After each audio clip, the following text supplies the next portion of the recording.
ఏది ఏమైనా ప్రభా నీ చిత్తం లేనిది ఏది జరగదు ప్రభా నా తండ్రి దేవ. ఎందుకంటే మరి ప్రభా నా తండ్రి ఈ భూమి మీద ఉన్న ప్రభా ప్రతి ఒక్క మానవుడిని కలగజేసిన గొప్ప దేవుడు ప్రభా, అందుని బట్టి నీకు స్తుతులు స్తోత్రములు తండ్రి. అలాగే తండ్రి దేవా, ఈ భూమి మీద ఉన్న ప్రతి ఒక్క నరమాత్రుల హృదయాలు పరిశీలించగల పరిశుద్ధుడు అయి ఉన్న గొప్ప తండ్రి అయ్యా తండ్రి దేవా, నీకు స్తుతులు స్తోత్రములు తండ్రి దేవా. మరి ప్రభా ఇదిగో తండ్రి దేవా, ఇదేనన్న ప్రభా మరి ప్రభా మమ్మల్ని నీ యొక్క సజీవులుగా ఉంచి ప్రభా ఇక్కడ ఆరాధించుకోటకు తండ్రి మీరు ఇచ్చిన అవకాశాన్ని బట్టి సమయాన్ని బట్టి నీకు వందనాలు స్తోత్రములు తండ్రి. మరి ప్రభా ఇదిగో తండ్రి కూడి వచ్చిన బిడ్డను బట్టి నీకు వందనాలు, రావాల్సిన బిడ్డలకు సకాలంలో చేర్చని సహాయం చేయండి. మరి ప్రభా ఇంతవరకు పాటలు మీరు ఉన్నారు, ప్రార్థనలు మీరు ఉన్నారు ప్రభా దేవా. మరి ప్రభా వాక్యంలోకి వెళ్తుండగా ప్రభా దేవా మరి ప్రభా ఇక్కడ కూడి ఉన్న బిడ్డలకు ప్రభా ఏ బిడ్డలకి ఏ వాక్యమో ప్రభా ఆ వాక్యాన్ని ప్రభా మీ దాసుల ద్వారా మరుగుపరచని సహాయం చేయండి. మరి ప్రభా ఇదిగో తండ్రి దేవా నీ వాక్యం జానితండగా మరి ప్రభా ప్రతి ఒక్క బిడ్డ కూడా నీ వాక్యం కోసం ఎంత ఆసక్తి ఎదురుచూసి గొప్ప ఆశ దయచేయమని ప్రార్థించుకున్నా దేవా నీకు వందనాలు. మరి ప్రభా నీ వాక్యాన్ని ఆ వాక్యాన్ని తప్పిపోయి జీవించే స్వభావం మాలో ఏ ఒక్కరికి కూడా కలగకుండా ఎన్న వాక్యాన్ని ప్రభా ప్రతి ఒక్కరు హృదయాలకు తీసుకునే ప్రభా ఆ వాక్యం ద్వారా మా జీవితాలు కట్టుకునే ప్రభా దేవా నా తండ్రి నీ అందు నిరీక్షణ కలిగి నీ అందు ఆసక్తి కలిగి జీవింతకు నీకు కృప దయచేయండి, సహాయం చేయండి. అలాగే మరి ప్రభా ఇదిగో తండ్రి ప్రపంచంలో మరి ప్రభా నీకు భయపడితే దేనికి భయపడక్కర్లేదని నీ పరిశుద్ధమైన వాక్యం చదివేస్తుంది ప్రభా. మేమైతే తండ్రి భయపడి వాటి గురించి భయపడతలేదు ప్రభా, భయపడిన వాటి గురించి భయపడుతున్నాం ప్రభా. అటువంటి స్వభావం నుంచి మమ్మల్ని తప్పించిన సహాయం చేయండి ప్రభా. ఈ భూమి మీద ఉన్నంత వరకు కూడా మరి ప్రభా నా తండ్రి నీ కొరకు యథార్థంగా జీవించే మనస్సాక్షిని ప్రతి ఒక్క బిడ్డకి దయచేయండి, సహాయం చేయండి. పరిశుద్ధుడు ప్రేమమయుడు కృపగల మా తండ్రి నీ పరిశుద్ధమైన నామానికి వందనాలు ప్రభా. నీ ఘనమైన నామానికి వేలాది స్తుతులు స్తోత్రములు తండ్రి దేవా. ఇక్కడ కూడి వచ్చిన ప్రతి ఒక్క బిడ్డని దర్శించిన పేరు పిలు తీసి ఆస్వాదించిన ప్రభా తండ్రి. ప్రతి ఒక్కరూ కూడా మరి ప్రభా నీ యందు నమ్మిక కలిగి జీవింతగా తండ్రి నీ యొక్క కృప దయచేయండి, సహాయం చేయండి. ప్రతి ఒక్కరూ కూడా మరి ప్రభా నా తండ్రి దేవా నీ పరిశుద్ధమైన మార్గాన్ని తొలగిపోకుండా అనుదినము కూడా నీ కాపుదలు దయచేయండి, సహాయం చేయండి ప్రభా తండ్రి. అలాగే మరి ప్రభా జరగబోయే ఆరాధన అంతట్లో మీరు తోడుగుండి ప్రభా. ఆది నుంచి అంతవరకు మీరే తోడని నడిపించి ఘనత మహిమ ప్రభావాలు మీరే పొందుకోమని యేసయ్య పరిశుద్ధ నామంలో అతిమికులను తడిగి ప్రార్థించి వేడుకుంటున్నాను తండ్రి, ఆమేన్.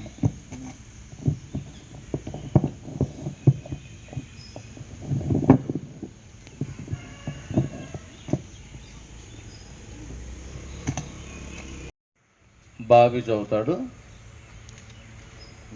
50వ కీర్తన సురేష్ చదువుతాడు. 123 కీర్తన బాబీ చదువుతాడు. 50వ కీర్తన సురేష్ చదువుతాడు. రాబా.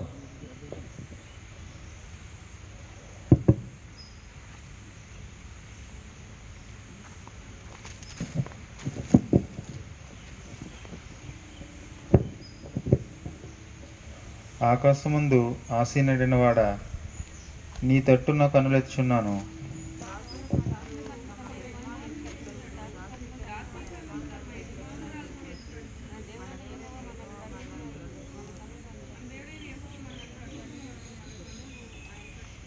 యెహోవా, మేము అధిక తిరస్కారము పాలైతిమి. అహంకారుల నిందయు గర్విష్ఠుల తిరస్కారమును మా మీదకి అధికముగా వచ్చి ఉన్నవి. మమ్మను కరుణింపు, మమ్మను కరుణింపు.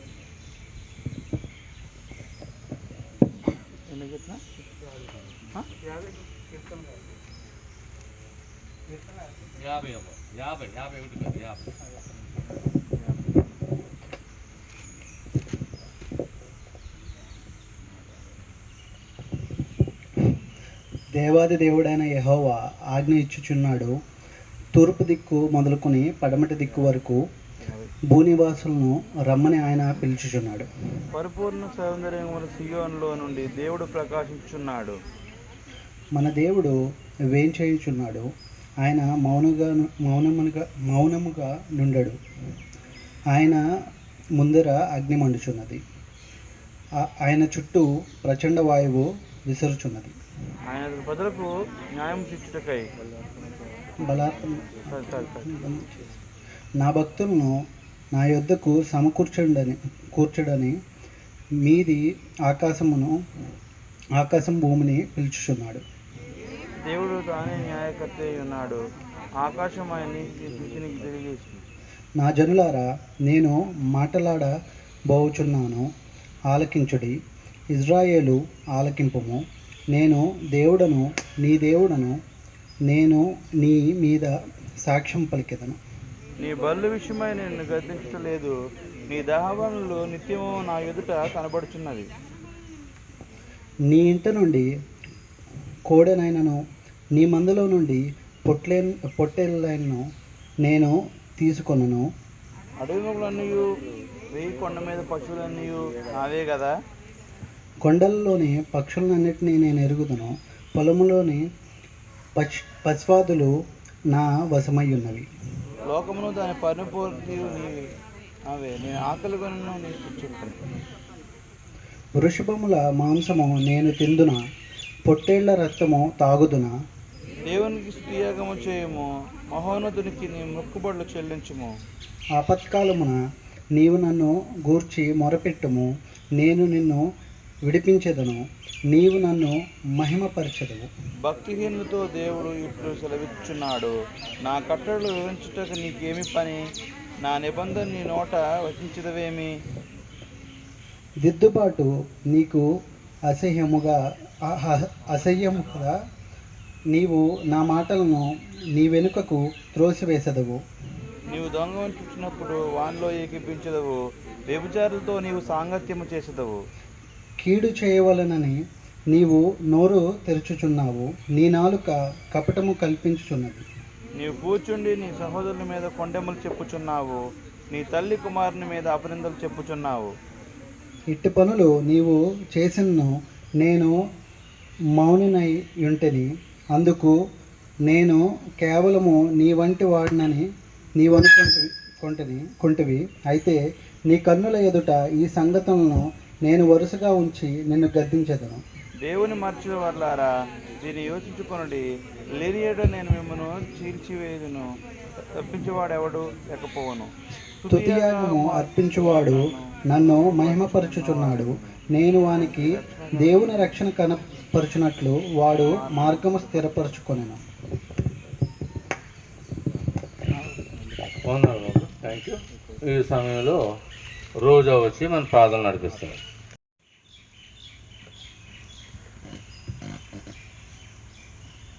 అందరూ దయచేసి గమనించండి.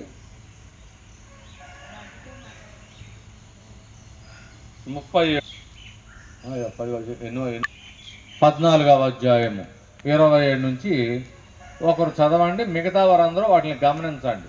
భాషతో ఎవడైనా మాట్లాడితే, భాషతో ఆ మైక్ ఇచ్చాను, అందుకనే మైక్ పెట్టమన్నాను నేను. ప్రవక్తల స్వాధీనంలో ఉన్నవి. అలాగే పరిశుద్ధుల సంఘములన్నింటిలో దేవుడు సమాధానంకే కర్త కానీ అల్లరికి కర్త కాడు. స్త్రీలు సంఘములో మౌనంగా ఉండవలను, వారు లోబడి ఉండవలసిందే కానీ మాట్లాడుటకు వారికి సెలవు లేదు. ఇలాగ ధర్మశాస్త్రం చెప్పుచున్నది, వారు ఏమైనాను నేర్చుకున్న వారిని ఎడల ఇంట తమ తమ భర్తలను అడగవలను. సంఘములో స్త్రీ మాట్లాడుట అవమానము. దేవుని వాక్యం మీ యొద్ద నుండి బయలువెళ్ళినా మీ యొద్దకు మాత్రమే వచ్చినా ఎవడైనాను తాను ప్రవక్తనైనను ఆత్మ సంబంధిని ఆయనను తలంచుకొని నీ ఎడల నేను మీకు వ్రాయిచున్న ప్రభు యొక్క ఆజ్ఞలని అతడు దృఢముగా తెలుసుకొనవలను. Thank you brother. గమనించండి, ఈ వ్రాయిచున్నవి ప్రభువు యొక్క చెప్పండి ఆజ్ఞలు. అందుకని అందరినీ అక్కడ పెట్టే బాబు, దాని మీద పెట్టే పని. ఇవేంటట? ప్రభువు యొక్క ఆజ్ఞలు. ఇది సాధారణంగా ప్రతి ఒక్కరు ఏమనుకుంటున్నారంటే పౌలు గారు సొంత మాటలు అనుకుంటున్నారు. ఎందుకంటే సంఘంలో స్త్రీలు మాట్లాడొద్దు అన్నాడు. వాళ్ళు మౌనంగా ఉండవలసిందే తప్ప మాట్లాడడానికి నేను సెలవీను అన్నాడు. ఇప్పుడు చర్చిలో మాట్లాడేవాళ్ళు, పెత్తనాలు చేసేవాళ్ళు అందరూ స్త్రీలే.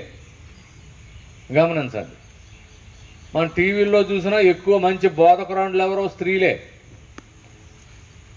కనుక చాలామంది అంటారు పౌలు గారు ఇష్టానుసారంగా బోధించాడండి, అది ఆయన సొంత మాటలు, సొంత జ్ఞానం, అంతా వాక్యం కాదు అది అని చెప్పేవాళ్ళు చాలామంది ఉన్నారు. ఎందుకంటే ఇది ప్రతి లేఖనము కూడా అంటే ఆజ్ఞలు ప్రవక్తల యొక్క మాటలు అన్నీ కలిపి లేఖనం అయింది. దాన్ని ఎవరు మార్చడానికి వీలు లేదు. కానీ కొందరు ఉద్దేశం ఏంటంటే అందరూ చేయొచ్చు, అందరూ అన్ని పనులు చేయొచ్చు. అందుకని కీర్తనలో మీరు ఒక కీర్తన ఆ 50 కీర్తనలో మాట మాట్లాడేది చదివారు. మిమ్మల్ని బోధ చేయమన్నవాడు ఎవడో, బోధించమన్నవాడు ఎవడో, దిద్దుబాటు నీకు అసహ్యము కదా. చూసారా, బోధకు తయారైపోతాం. స్టేజ్ మీద మైకెక్కి మాట్లాడాలంటే రాజకీయవేత్తల క్రైస్తవులు కూడా ఎంత దురదో, ఆ దురద అంతా స్టేజ్ ఎక్కి తీర్చేసుకుంటారు వీళ్ళు. తర్వాత వీళ్ళకి ఏంటంటే నరకమే. అందుకని మీలో అనేకులు బోధకులై ఉండకుడి అన్నాడు పౌలు గారు. గమనించండి, మనం ఏంటంటే వాక్యాన్ని విడిచిపెట్టి చాలా దూరం వెళ్ళిపోయాం. అందుకని బ్యాక్ టు ది బేసిక్స్, మళ్ళీ వాక్యం దగ్గరికి రావాలి. ప్రతి సంఘం కూడా వాక్యాన్ని విడిచిపెట్టి చాలా దూరం వెళ్ళిపోయింది. ఏది ప్రాముఖ్యమో ప్రాముఖ్యమైన దాన్ని విడిచిపెట్టి అప్రామాణికమైన వాటిని మనం ప్రాముఖ్యంగా బోధిస్తూ ఉన్నాం. ఇది సైతాను చేసే పని అండి. గమనించండి, భక్తి సైతాను కూడా చాలా భక్తి చేస్తాడు తెలుసా మీకు. ఇప్పుడు క్రైస్తవ సంఘాల్లో ఉన్న సగం భక్తి వాడు పెట్టిందే, దేవుడు పెట్టింది కాదు. అందుకని ఓ క్రమాన్ని ఇక్కడ తెలియజేస్తా ఉన్నారు. మళ్ళీ ప్రారంభ వచ్చిన మళ్ళీ మొదటి నుంచి చదవండి. భాషతో ఎవరైనా మాట్లాడితే, ఎవరికైనా భాష మాట్లాడాలంటే ఇద్దరు అవసరమైన ఎడల ముగ్గురికి మించకుండా. అంటే ఇప్పుడు ఒకవేళ ఎవరైనా భాషలతో మాట్లాడాలి అని అంటే, భాషలు అంటే కొన్ని సంఘాల్లో రకరకాలుగా ఉంటాయి, అవి కాదు. ఇప్పుడు ఆయన ఇంగ్లీష్లో మాట్లాడతాడు, ఆయనకి తెలుగు రాదు, ఏ సురేష్ ఎవరో ట్రాన్స్లేట్ చేస్తారు, అక్కడికక్కడ ఎదురయ్యారు. ఇప్పుడు సమస్య అది. అంటే టైం కిల్ అవుతుందా? మీరు ఎప్పుడన్నా జాషువా డానియల్ గారు ప్రసంగం వస్తుంది ఆదివారం ఇంటికి వెళ్ళిన తర్వాత, మీరు 1 గంటకు పెట్టుకోండి. మరి 1 గంట అనుకుంటున్నాను. జాషువా డానియల్ గారు మాట్లాడతారు.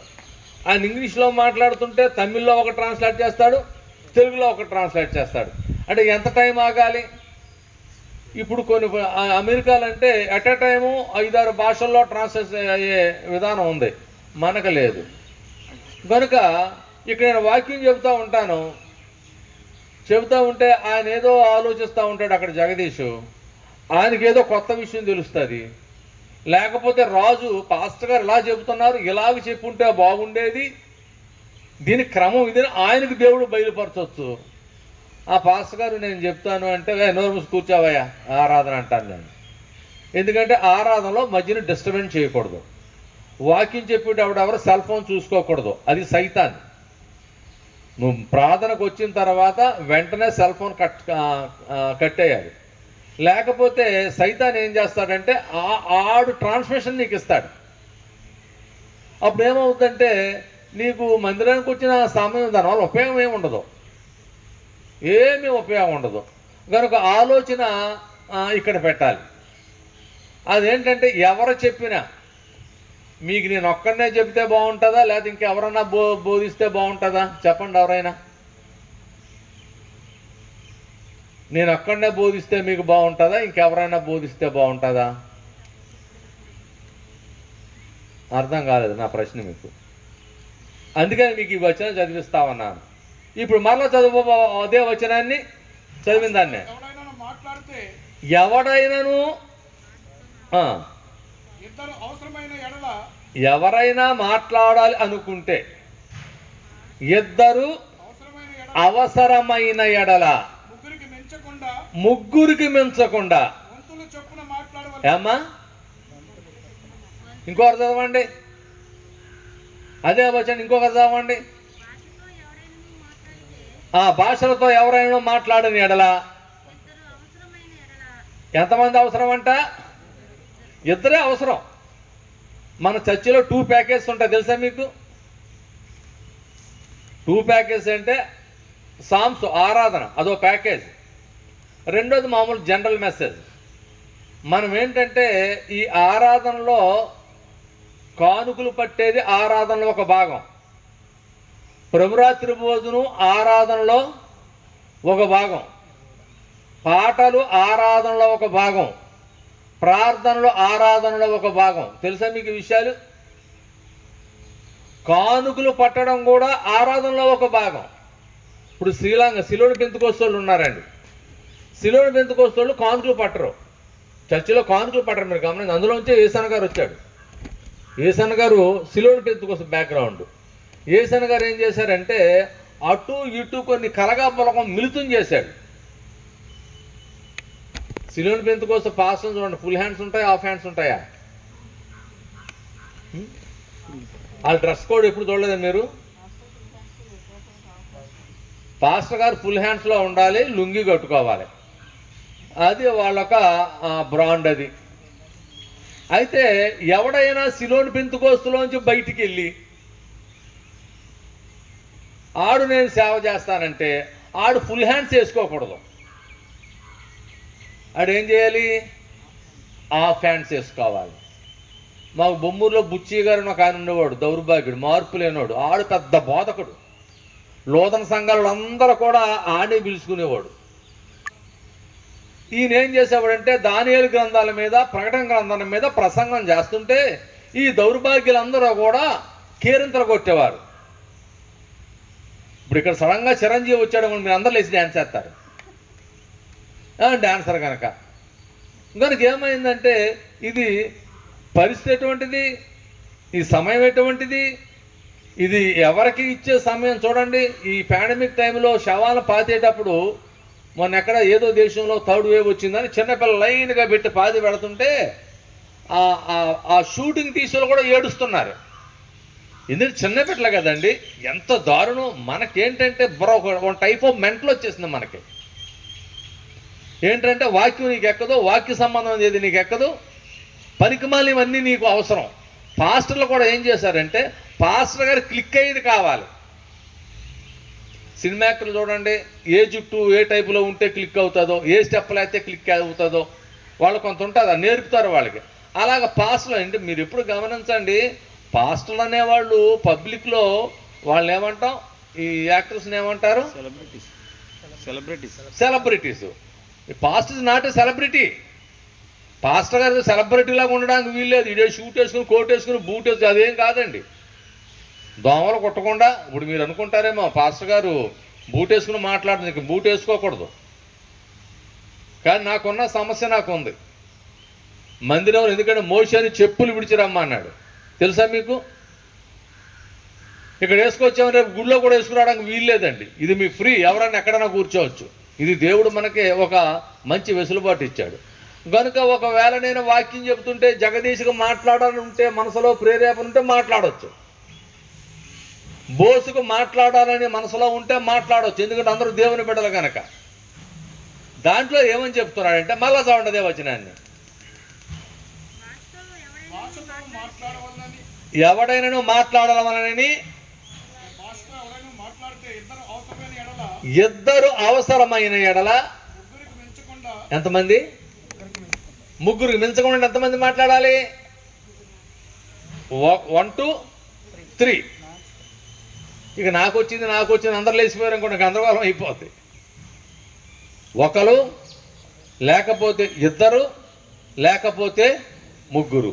ముగ్గురు మించడానికి వీలు లేదు. ఇది సంఘక్రమం అండి. చావండి. ఎలాగండి? వంతులు చొప్పున. వంతులంటే ఏంటి? నువ్వు ఎంతసేపు మాట్లాడితే అంతసేపే మాట్లాడి, వెనకాల ఇంకొకడు ఉన్నాడు చూసుకోవాలి. నాకు ప్రేరేపణ వచ్చింది పేలాపని పేలుతుంటే కుదరదండి. టైం ఫ్యాక్టర్, దానికి ఒక ఆర్డర్, ఒక క్రమం ఉంది. ఆ క్రమాన్ని పాటించాలి. వంతులు చెప్పిన ఒకరి తర్వాత ఒకరు. ఒకడు అర్థము చెప్పవలను. అర్ధరహితమైన బోధ వ్యర్థం. ఏదైనా అలాగే చెప్పేటప్పుడు ఒక అర్థం చెప్పేవాడు కూడా లోపల ఉండాలి. అర్థము చెప్పేవాడు లేని ఎడల అతడు సంఘములో మౌనముగా ఉండవలను గాని తనతోనూ దేవునితోనూ మాట. అందుకని మధ్య హల్లెలూయా అని ఆమెను కేకలేస్తుంటారు కొంతమంది, చూసారు మీరు సంఘాల్లో. తప్పేమి లేదు. అది అని మిమ్మల్ని ఏమని నేను అనట్లేదు. నీకు ఏదైనా చేస్తే నీ మనసులో సంతోషించు. ఒక ఆయన ఇంగ్లీష్ వాడు వచ్చాడు, వాడికి ట్రాన్స్లేట్ చేసేవాడు ఎవడో లేడు ఇక్కడ. ట్రాన్స్లేట్ చేసేవాడు ఎవడో లేడు. వాడు ఏం మాట్లాడితే ఎవడికి అర్థమవుతుంది ఇక్కడ? ఓ పాస్టర్ గారు ఎందుకు ఇలా గరుస్తున్నావు? ఒక ఆయన సాధు సాల్మన్ గారని ఆయన ట్రాన్స్లేటరు, ఆయన చర్చిలోనే ఓ దొరగారిని తీసుకొచ్చారు. ఆడు ఎగిరి ఓ బాధేసుకుంటాడు, ఇలా బాధేసుకుంటాడు, బాబు పొట్టని బాధేసుకుంటాడు, కడుపు నొప్పి వచ్చేది స్టేజ్ మీద అంటే అందరూ నవ్వేశారు. దొరగారు ఏంటంటే ఏంటి వీళ్ళందరూ నవ్వుతున్నారు, నవ్వే మాట నేను చెప్పలేదు కదా, అర్థమైందా అంటే ఆయనకేం అర్థం కాదు, అది చేస్తున్నాడు కానీ కన్ఫ్యూజ్ అవుతున్నాడు. ప్రసంగం చేసే దొరగారు ఈయన ఏం చేస్తున్నాడంటే ఆయన వేషం నచ్చిందల్లా కూడా ఈయన బయట చెప్పేస్తా ఉన్నాడు. ఎందుకంటే ఈ భాష ఆయనకి తెలియదు, తెలుగు భాష ఆయనకి తెలియదు కనుక అర్థము చెప్పని అర్థం కలిసి చెప్పలేకపోతే తెలియకపోతే ఎలా ఉండాలట? మౌనంగా ఉండాలి. అది నువ్వు దేవుడితో మాట్లాడుకోవచ్చు, ప్రార్థన చేసుకోవచ్చు, ఏం లేదు, ప్రార్థన చేసుకుంటూ వినొచ్చు. నువ్వు వంట చేస్తూ కూడా ప్రార్థన చేయొచ్చు, వంట చేసుకుంటూ కూడా మిగతా పనులు చేసుకోవచ్చు, ఏమీ లేదు. తనతోనూ దేవునితోనూ మాట్లాడవాలను. ఏంటండి? ఒకవేళ సంఘములో ప్రవక్తలు అంటే ప్రవర్తించే ప్రతి ఒక్కడూ ప్రవక్తే, వాక్యం బోధించేవాడు ప్రతి ఒక్కడూ ప్రవక్తే. నువ్వు ప్రవచించే వాక్యము దేవుని వాక్యం. అక్కడ ప్రవక్త అంటే ఆయన ఏదో పెద్ద గడ్డం పెంచేసుకుని తిండి తిప్పలు మానేసి పెళ్లి పెటాకులు లేకుండా ఉంటాడనేది కాదండి అక్కడ. చావండి, 2-3 చూడండి. అక్కడ ఇందాక మీరేమని చెప్పారు? ఎవడైనా భాషలతో మాట్లాడుండి భాష వరం ఉండి వరపుత్రుడై ఉంటే ఆడికి జరిగేవి జరగబోయి తెలుసుంటే దేవుడు ఆడితో మాట్లాడుతుంటే సంఘంలో 2 లేక 3 మాట్లాడవచ్చు, తప్పులేదు, చర్చది. ఒకవేళ ఆ విధంగా కాకుండా ఇప్పుడు మనం ఏంటంటే జనరల్గా వీటికి మనం ప్రాధాన్యత ఇచ్చేవాళ్ళం కాము. నేను భాషలకి వరాలకి, నీకు ఆడపిల్ల పుడుతుందో మగపిల్లడు పుడతాడో, నీ కూతురు పెళ్ళి అవుతుందో పెళ్ళవదో, పెళ్ళి అయితే 3 రోజులు చేస్తాడో, పెళ్ళం ఎవరితో పోద్ది, ఈ పనికిమాలి ఉన్నాయి చూశారు. ఇటువంటి బోధించే బోధకులు చాలామంది ఉన్నారు. ఆడికి రోగం వచ్చిందండి, కరోనా వచ్చి గిలగలాడిపోతున్నాడు. ఆడికి ప్రవచించింది ఇప్పుడు వచ్చి, నీకేమవుతుంది, ఊపిరి పీల్చుకుంటావు అంటే ఆడు దీని మీద తుమ్మెత్తే దీనికి కరోనా వచ్చేసింది. ఇది కరోనాతో చచ్చింది, ఆడు బాగానే ఉన్నాడు. ప్రవచించింది చచ్చిందండి. కనుక ఆలోచించండి, మనం చేసేది ఏంటంటే క్రమానికి విరుద్ధమైనది, వాక్యానికి విరుద్ధమైంది, ఇటువంటివి జరుగుతున్నాయి. కనుక దీన్ని క్లమ్జీ లేకపోతే దీన్ని ఏమంటాడు కన్ఫ్యూజన్, ఈ డైలమా మనం లేకుండా ప్రతిదీ ఒక క్రమాన్ని పాటించి మనం చేస్తా ఉన్నాం. కనుక బైబిల్ను మక్కిగా పాటించాలి. చావండి. అది ఇప్పుడు ప్రవక్తలట ఎలా మాట్లాడవచ్చు? 2. ఇందాక మీరు ప్రవచించే వాళ్ళని చూసారండి, అంటే ప్రవచనాత్మకమైన బోధ, ప్రాఫిటిక్ మినిస్ట్రీ అంటారు. తెలుసా మీకు? ప్రాఫిటిక్ మినిస్ట్రీ అంటారు. ప్రవక్తల పరిచయం ఉంది బైబిల్లో. ఎలీషా, ఏలియాలు చూసారా? ఏలియా వెళ్ళిపోతే ప్రవక్తల శిష్యులు వచ్చి మీ పాస్టర్ గారు ఎక్కడో పడిపోయి ఉంటాడు దారిలో వెతకండి అన్నారు. వాళ్ళ ప్రవక్తల శిష్యులండి వాళ్ళు. ఎందుకంటే ఆ రోజుల్లోనే ఈ ప్రాఫిటిక్ మినిస్ట్రీ ఉంది. వెతకమంటారండి. ఎందుకయ్యా? అవసరం లేదన్నాడు. ఎవరు? ఎలీషా. అవసరం లేదన్నా సరే వీళ్ళు వచ్చి బుర్ర తినేశారు. మీ ఓడికి అంత పైకి వెళ్ళిపోయి పరలోకం వెళ్ళిపోయి అంత భక్తి లేదండి. మీ ఓడు కోపం వచ్చి చాలా మందిని చంపేశాడు, 400 మంది ప్రవక్తను చంపేశాడు. ఇటువంటి వాడు పరలోకం ఎలాగెళ్తాడు? ఈయన మాత్రం తక్కువడా? ఈయన చిన్నపిల్లలను చంపేశాడు. ఎవరండి? కరోనా థర్డ్ వేవ్ను ఎలీషా గారు ఒకటే. థర్డ్ వేవ్ ఎవరి మీద ఉందంట? చిన్నపిల్లల మీద. మరి ఎలీషా గారు చంపింది ఎవరిని? చిన్నపిల్లల్నే. అలా కలపడం నేను అది కరెక్ట్ కాదు. ఎందుకంటే వాళ్ళ ఆలోచన అలాగ ఉంది. ఈ పాస్టర్ గారు పైకి వెళ్ళి పడిపోయి ఉంటాడు, ఏ కొండలోనో పడిపోయి ఉంటాడు, కాళ్ళు ఇరిగిపోయి ఉంటాయి, వెతికిరమ్మని వెతికారు, వెళ్ళండి అన్నాడు. కానీ ఆయనకి ఏం దొరకదు. ఎందుకంటే సరాసరి పరలోకం పోయాడు. దేవుడే పరలోకం తీసుకెళ్ళిపోతే వీళ్ళకి ఆ ఆలోచన, అటువంటి విశ్వాస సంబంధమైన జీవితం లేదు గనక ఎలీషాను తప్పుగా అనుకున్నారు. ఏమంటే చిన్నపిల్లలను చంపేసాడేటండి ఈయన? అరే చిన్నపిల్లలు ఏం చేశారు? చిన్నపిల్లలను చంపడం ఎందుకంటే పెద్దవాళ్ళకి బుద్ధి రావాలి. ఇప్పుడు చిన్నపిల్లలు థర్డ్ వేవ్లో చచ్చిపోయారండి. మనం చూస్తున్నాం, పెద్ద లబో గుండు బాదుకుంటున్నారు. ఎందుకంటే నీ యొక్క తప్పును బట్టి పిల్లలు నాశనం అయ్యారు. మీరు ఎప్పుడు కూడా తల్లిదండ్రులు క్రమాన పాటించిన కారణంగా, తల్లిదండ్రులు భక్తి లేని కారణంగా పిల్లలు నాశనం అవుతున్నారండి. కానీ పిల్లల నాశనం అవడం కారణం ఏంటంటే, నీ పిల్లల భవిష్యత్తు పాడైపోవడం కారణం ఏంటంటే నువ్వే. మీ క్రమం లేదు, నీకు మార్పు లేదు, రక్షణ లేదు, రక్షణ అనుభవం లేదు. పనికిమాలిన ప్రతిదానికి నువ్వే ఉంటావు. దేవుడి దగ్గర కూడా నువ్వే తయారైపోతావు. అన్నీ నీకే తెలిసినట్టు మాట్లాడతావు. ఎలా కుదురుద్దండి? కనుక సంఘములో ప్రత్యేకింపబడిన వాళ్ళు, దేవుని చేత అభిషేకింపబడిన వాళ్ళు, దేవుని యొక్క ప్రవచనం కలిగిన వాళ్ళు, వాక్య సంబంధులు చాలామంది ఉంటారు. అందుకని బోధించేవాడు కానీ ప్రవచించేవాడు కానీ ఇద్దరు లేక ముగ్గురు మించకుండా. అర్థమైందా? ఒకవేళ మాట్లాడమన్నారు కానీ పాస్టర్ గారిని పక్కనెట్టేసి, సార్ నాకు పేలాపన వచ్చిందని నేను పేల్తానంటే కుదరదు. ఒక పేలాపన పేలినా ఎంతమంది? ఇద్దరు లేక ముగ్గురు. ఇది సంఘ క్రమం. ఒక్కసారి ఆలోచించండి, మన చర్చిలో ఎక్కడ అలా జరుగుతుందా? ఏ చర్చిలో అన్నా ఇద్దరు ముగ్గురు మాట్లాడేది చూసారా మీరు? మేము చూసాం, మేము అలాగే వెళ్ళేవాళ్ళం, మేము ఆ చర్చికి వెళ్ళేవాళ్ళం. చర్చిలో ఇద్దరు ముగ్గురు మాట్లాడేవారండి. ఒక ఆయన మాట్లాడితే ఇంకోటి సెటైర్ వేయడం కాదు, ఒకడు మాట్లాడితే మళ్ళీ కౌంటర్ వేయడం కాదు. నీకు చేతనైతే సరైంది చెప్పు, నీకు నిర్దిష్టంగా అది తప్పని చెబితే సరిచేయి, తెలియకపోతే నోరు మూసి నూరుకో, పబ్లిక్ని డిస్టర్బ్ చేయొద్దు. బ్రదర్ మీరు ఎలా చెప్పారేంటి, వాక్యం ఎలా చెప్తుందో అడగండి, తప్పేమీ లేదు. అంతే తప్ప ఆయన ఎలా చెప్పాడని ఈ సెటైర్ వేసి, ఈయన ఎలా చెప్పాడు ఆయన సెటైర్ వేస్తే మధ్యలో ప్రజలు చెడిపోతారండి. బాబు, తక్కిన వారు వివేచింపవలన. ఇదండి అందరికీ.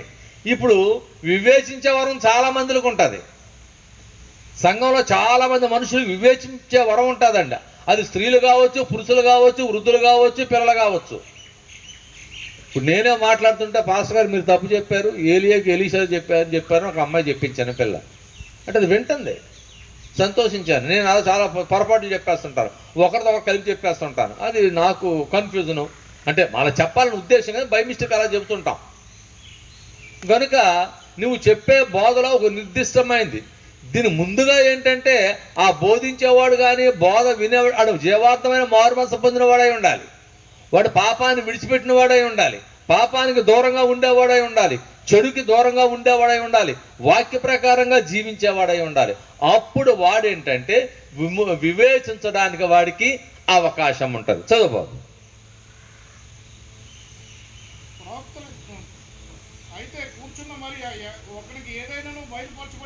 ఒకవేళ కూర్చున్న వానికి ఏదైనా బయలుపరచబడిన ఎడల, మీరు ముగ్గురు మాట్లాడుతున్నారు, మధ్యలో బోసుకు ఏదో తెలిసింది, మీ ఇద్దరు మాట్లాడింది కరెక్ట్ కాదు, ఇద్దరిది తప్ప. మీరు చెబితే యోబు గ్రంథం అదే కనబడుతుంది మీకు. యోబు స్నేహితులు అలాగే మాట్లాడారు. చదువుబాబు. మరి ఒకరికి ఎవరికైనాను బయలుపరచబడిన ఎడల ఏమండి, ముందు మాట్లాడినాడు మౌనంగా ఉండా. నాకు దేవుడు చెప్పాడు లేవడానికి లేదు. కొందరు ఏం చేస్తారంటే ఇటువంటి గొడవలు చేస్తూ ఉంటారు, ఇటువంటి ఇబ్బందులు క్రియేట్ చేస్తూ ఉంటారు. అలా చేయడానికి వీలు లేదు, అలాగ ఆలోచించడానికి వీలు లేదు. చదువు. అందరూ నేర్చుకున్నట్లును అందరూ హెచ్చరిక పొందునట్లును మీరందరూ ఒకరి తర్వాత ఒకడు. అది మనం ఖాళీ సమయాలు లేకపోతే శుక్రవారాలు ప్రార్థన పెట్టుకుంటాం కదా, నియమాకు కోటాలంటారు. అది ఆదివారం ఏమంటే అది కుర్చీ అని తెచ్చుకున్నది. మీరందరూ అని ఏదో మిషన్ ఎట్టుకొస్తున్నాడు, మిషన్ గనిలాగా ఆయన వైపు చూస్తున్నారు. ఎవడికో కూర్చోడు తెచ్చుకుంటే వర్షం వస్తే కాబట్టి మొన్న నెత్తి మీద పెట్టుకుపోతాం. అదే కుర్చీ, అదే నెత్తి మీద టోపీ. వర్షం వస్తే మీరు కొనుక్కున్నటువంటి ధర తక్కువే. నేను 300 కొనుక్కున్నాను. అది ఎక్కడ పడితే అక్కడ కూర్చోవచ్చు. వర్షం వస్తే నెత్తి మీద పెట్టుకోవచ్చు, ఎండ వచ్చినా నెత్తి కుర్చీయే. 2 విధాలుగా ఉపయోగపడితే కొనుక్కోండి. ఎందుకంటే వీళ్ళందరూ రాంబాబు ఇంట్లో దూరితే ఖచ్చితంగా కరోనా వచ్చేస్తుంది. ఆ తర్వాత నా మీద కేసు పెడతాను, నన్ను తీసి లోపల వేసేస్తారు. అందుకని ఏంటంటే దూరంగా డిస్టెన్స్ మెయింటైన్ చేయండి, దగ్గర కూర్చోవద్దు. నేను అసలు టెంట్ వేద్దామంటే నాకు జగదీష్ మళ్ళీ ఇంకో మాట చెప్పాడు, అన్న టెంట్ అయితే పబ్లిక్ ఇది ఎవరైనా చెప్తే టెంట్లు వేసి మీటింగ్లు పెడుతున్నారంటారండి, లేనిపోని న్యూసెన్స్. మరి అది కరెక్టే, అందుకే లేకపోతే నేను అంతా మార్కెట్ తిరిగి టెంట్ కొనేద్దామని చూశాను. ఆ టెంట్ కూడా ఎంత 1800 చెప్పాడు, చిన్న ప్లాస్టిక్ టెంట్. గట్టి గాలేస్తే చిరిగిపోద్ది. కనుక ఈ పాండమిక్ టైం ఇది ఇబ్బంది అండి. మనకు దేవుడు వెసులుబాటు ఇచ్చాడు. కనుక ఎందుకు ఈ విషయాలు చెప్తున్నానంటే, క్రమపరుచుకునే విధానము. ఇద్దరు లేక ముగ్గురు మాట్లాడాలి అంటే, నీకేమన్నా బయలుపాటు రావాలంటే నువ్వు ప్రార్థించే వ్యక్తివై ఉండాలి, నువ్వు బైబిల్ చదివిన వ్యక్తివై ఉండాలి, నువ్వు మారుమనసు పొందిన వ్యక్తివై ఉండాలి, నువ్వు పరిశుద్ధమైన జీవితం జీవించే వ్యక్తివై ఉండాలి, సంఘంలో క్రమాన పాటించేదానివై ఉండాలి. అంటే ముగింపులో వచ్చి కానుకలేసి లేదా పాస్టర్ గారి మీద దయతోనో ఇది కాదండి. నువ్వు ప్రారంభం నుంచి ఉండు. చర్చలో ఏం చెడు జరుగుతుందో తెలుస్తుంది. మేము ఎన్ని గంటలకు వచ్చామో, ఇక్కడ ఏం చేసామో మీకు ఏమన్నా తెలుసా? ఎక్కడి నుంచో మునకలంక నుంచి వచ్చాడు ఆయన, మీ అందరికంటే ముందు వచ్చి కూర్చున్నాడు. మరి ప్రక్కన ఉన్న వాళ్ళు 7 గంటలకు అని చెప్పాం కదా, 8 to 9, ఒకవేళ 10 నిమిషాలు అటు ఇటు ఉన్నా ఆ టైం పాటించాలండి. ఇది మన చర్చ కాదు కదా. ఒకవేళ వర్షం వస్తే మధ్యలో క్లోజ్, అంతే కదండి. వర్షం వస్తే ఆగిపోద్ది, ప్రార్థన ఆపేస్తాం. అందుకని మన చర్చను వర్షం వచ్చినది ఉంది. కనుక మీకు ఈ క్రమం లేకపోతే ఎన్నటికీ మీరు దీవింపబడలేరు. సోమ మరియు ప్రవక్తల ఆత్మలు ప్రవక్తల స్వాధీనం నోటుకొచ్చినట్టు మాట్లాడడానికి వీల్లేదండి. ప్రవక్తల యొక్క ఆత్మ ప్రవక్త స్వాధీనంలో ఉండాలి. ఏదో వచ్చేసిన బ్రదర్ అనేసాని ఇలాగైపోయింది ఏంటి అని అనటానికి వీల్లేదండి. నువ్వు చెప్పి సత్యమైతే చెప్పు, లేదా నోరు మూసి నూరుకో. కనుక సంఘములో ఈ క్రమం లేకపోతే అది దెయ్యం సంఘమే తప్ప దేవుడు సంఘం కాదు. సంఘంలో దేవుని క్రమం ఉండాలి. సంఘంలో అందరూ సమానమే. ఇచ్చేవాడు ఇవ్వనాడు, దశంభాగం తీసినాడు దశంభాగం తీగినాడు, ప్రార్థించేవాడు ప్రార్థన చేయనివాడు అందరూ సమానమే. అంటే అందరూ సమానం అంటే అందరూ స్టేజ్ ఎక్కేసి వాగేయమని కాదండి. చర్చిలో అన్ని రకాల ప్రజలు ఉంటారు. అప్పుడు త్రాగుబోతులు కూడా చర్చికి వస్తుంటారు. రానివ్వండి, తప్పులేదు. వ్యభిచారిత రానివ్వండి, తప్పులేదు. కానీ వాడు మారాలని మన ఆశ, అంతే తప్ప ఈడు ఒక పాస్టర్ గారు చెప్పారని మీరు చెప్పడానికి లేదండి. నాకు కొన్ని స్వతంత్రం ఉన్నాయి, నేను కొన్ని మాట్లాడతాను. నాకు మాట్లాడలేదు, మీరు మాట్లాడడానికి వీల్లేదు. మనందరం సహోదరులను, ఒకరినొకరు ప్రేమించుకోవాలి. మీ మాట అవునంటే అవును, కాదంటే కాదు. ఒకవేళ లోపాలు అందరిలోనే ఉంటాయి. చాలా ఇప్పుడు అందరూ ఇందులో సెయింట్లు ఎవరు లేవండి. ప్రతి ఒక్కరు తప్పు చేస్తూనే ఉంటాం. ఆ తప్పుని విమర్శించుకోవడం కాదు, సరి చేసుకోవడానికి ప్రయత్నించండి. మనిషిని మనిషిగా ప్రేమించండి, వాక్యాన్ని ప్రేమించండి. వాక్య విరుద్ధమైన దాన్ని గద్దించండి తప్ప వాళ్ళని ప్రేమించండి. మనుషులుగా ప్రేమిద్దాం. చదవండి. అలాగే పరిశుద్ధుల సంఘములన్నిటిలో దేవుడు సమాధానముకే కర్త గాని అల్లరికి కర్తగాడు. ప్రతి క్రైస్తవ సంఘంలో సమాధానమే ఉండాలి, శాంతి మాత్రమే ఉండాలి. అల్లరికి కర్త కాడు. మేము పుట్టిన సంఘం సమాధాన ప్రార్థనా మందిరం, హెసరా గారి చర్చి. కానీ అంతా అసమాధానమే, సమాధానం ఏది లేదు అందులో మాకు పేర్లు కూడా భలే పేర్లు పెట్టారు. సంతోషమ్మ, దాని మొహం అంతా దుఃఖమే. మొహం అంతా చూస్తే ఎక్కడ లేని కష్టాలు, భూమి మీద కష్టాలనే ఆవిడ మొహంలోనే ఉంటాయి. ఇంకొక ఆవిడ దీన రత్నమ్మ, కోపం అంతా ఆడు ముఖంలోనే ఉంటుంది, కాండ్రు ఉంటుంది. దీనం ఉండదు, రత్నం ఉండదు. అందులోను కొందరు రత్నమ్మలో ఎక్కువ ఉన్నారు మాకు. ఆ రత్నాలన్నీ పిశాచులే. ఎలా కుదురుద్దండి? పేర్లు పేర్లే. అందుకని సంఘానికి పేరుంటుంది తప్ప జీవించుతున్నావని పేరు నీకున్నది, కానీ నీవు మృతుడవే. కనుక నేను కట్టిన చర్చిలన్నింటిలో, లేకపోతే నేను సువార్త చేసిన ప్రాంతాలన్నింటిలో, నేను ఏజెన్సీలో చాలా చోట ఇంతకంటే పెద్ద పెద్ద మీటింగ్స్కి నేను పిలువబడ్డాను. చాలా సంతోషం. కానీ అన్నిటికంటే సంతోషం నాకు ఈ తోటలోనే ఉందండి. మీకు ఎవరికి లేదా? ఈసారి ఏం చేస్తారు, వండుకున్నా కూడా ఇక్కడ తెచ్చేసుకోండి, ఇక్కడే తినేసిపోదాం వర్షం రాకపోతే. కనుక ఏంటంటే అండి, పాత నిబంధన విధానం తెలుసా మీకు? ఇది క్రొత్త నిబంధనలో కూడా వారింటింట రొట్టె విరుచుతూ ప్రభురాత్రి భోజనం గుళ్ళో జరగలేదండి. మీరు గమనించండి. ఇప్పుడంటే చర్చిల్లో చేస్తున్నాం. ప్రభువు రాత్రి భోజనం, అది పగల భోజనం కాదు, దిక్కుమాలిన భోజనం కాదు, అది ప్రభు రాత్రి భోజనం. ఆ ప్రభురాత్రి భోజనాన్ని ఇంటింటా రొట్టె విరుచుంటే అది రాత్రి సమయంలో చేశారు. కనుక గృహాల్లో రాత్రి సమయం ఆరాధన జరిగేది. ఆలోచించండి. నాకు అనుభవాలు ఉన్నాయండి. ఇవాళ నైట్ కూటం ఉంది. ఇవాళ నైట్కి వాళ్ళు ఆ పాస్టర్ గారు మా గృహారాధన పెట్టగలరా అని ఫోన్ చేశారు కడియం వాళ్ళు. నేను డ్యూటీ మార్చుకుంటాను సార్ ఉదయం అన్నాను. నీది ఏ డ్యూటీ బాబా? నేను 5 గంటలు ఇది సర్లే 5 గంటలు కదా మేము 6 గంటల ప్రార్థన పెడతా ఉన్నాం. తప్పు లేదు, ఆ తప్పు లేదు. కనుక మనం క్రమాన మర్చిపోయి అక్రమంలోకి పడిపోయి అక్రమంలో కొట్టుకుపోతున్నాం. కనుక ఇప్పుడు మీకు ఏమైనా అర్థమైందో లేదో, ఇప్పుడు చర్చిలో ఎంతమంది మాట్లాడాలి? 2 లేక 3. 2 లేక 3. 3 మాట్లాడవచ్చు. కనుక ఇక్కడ నుంచి మరలా మనం పద్ధతి మార్చుకుందాం. మనకు 2 ప్యాకేజ్ ఉండేవి కదా, ఈ వేట నుంచే అది ప్రారంభిద్దాం. కనుక సమయం ఎంత అయిందండి? ఇప్పుడు 8:30, 10 నిమిషాలు. ఎవరు? మన రాజు. 10 నిమిషాలు బోసు మాట్లాడండి. తర్వాత నేను ముగింపు ప్రార్థన చేస్తాను. చదివిన కీర్తన బట్టి మరలా మీరు ఆ కీర్తన చదువుకోండి. ఎవరు? నేను కీర్తన చదవమని చెప్తాను తప్ప ఆ కీర్తన మిమ్మల్ని బోధించమని చెప్పను. ఎందుకంటే కీర్తన అంతా ప్రవచనాత్మకం అయింది. ఎప్పుడైనా కీర్తన బోధించేటప్పుడు జగదీష్ గారు ఇలా చెప్పారండి, దైవ కుమార్ గారు ఇలా చెప్పారు అనుకోవడానికి లేదు. అందులో అక్షరార్థము అంతరార్థం ఉంటుంది. మీరు గమనించండి, కీర్తనలో అక్షరార్థం ఉంటుంది, అంతరార్థం ఉంటుంది. రెండవది ఏంటి సార్, మనం జనరల్ టాపిక్ కూడా ఉంటుంది. ఇప్పుడు మనం పరలోక ప్రార్థన చేయమండి. నన్ను చాలామంది విమర్శించారు, పాస్టర్ గారు పరలోక ప్రార్థన చెప్పుకుందాం అంటున్నారు. మీరు ఎప్పుడన్నా పరలోక ప్రార్థన చేయరు, పరలోక ప్రార్థన చెప్పుకుంటారు. పరలోక ప్రార్థన చెప్పుకోమంటే నేనేదో టీవీలో చూస్తుంటే ఒక అడ్వర్టైజ్మెంట్లో జోక్ వచ్చింది. ఆ జోకులు ఏంటంటే, ఒక ఆయన పాస్టర్ గారు, ఆయన పేరు మర్చిపోయింది నేను, ప్రైజ్ లార్డ్ బ్రదర్ అన్నాడు వచ్చి. మేబీ గాడ్ ప్రైజ్ అన్నాడు ఆడు. విన్నారు ఎవరన్నా? మన సినిమా డైలాగ్ అనుకుంటారు, వినలేదు ఎవరన్నా? ఎంఎస్ నారాయణ ఎవరు ఉంటారు కదా, ఆయన పాస్టర్ గారు అన్నమాట. ఎన్ని మాటలు చెప్పాడు, అంతా కూడా క్రిస్టియన్ కామెంట్స్ అవన్నీ కూడా. కానీ సినిమా వాడు తెలిసిన అన్నీ కరెక్టే అది చెప్పినాయి.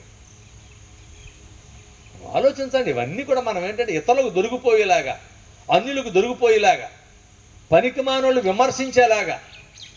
ప్రైజర్ బ్రదర్ అంటే బహుశా దేవుడు ప్రేజ్ చేయబడొచ్చేమో ఆడన్నమాట. అది ఎంత వ్యంగ్యం అండి! కారణం ఏంటి? అది కారణం ఏంటి? ప్రభు స్తోత్రాలు అంటారు. ఇది తాగేసి ఉంటాడు, ఆడు చుట్టమీలు చేసి ఉంటాడు. భయంకరంగా నోటప్పుడు ప్రభు స్తోత్రం మాట వస్తుంది. అందుకనే ఆ కీర్తనలో నిన్ను ఎవడ ఉచ్చరించమన్నాడు, నా వాక్యాన్ని ఎవడ పట్టుకోమన్నాడు, నువ్వు దుష్టులతో చూస్తే ఏకీభవిస్తావు కదా, లేఖన నెరవేర్పు నీకు అసహ్యము కదా, దిద్దుబాటు నీకు అసహ్యము కదా అన్నాడు. కనుక ఆలోచించండి, మనం మార్చడానికి ప్రయత్నిద్దాం.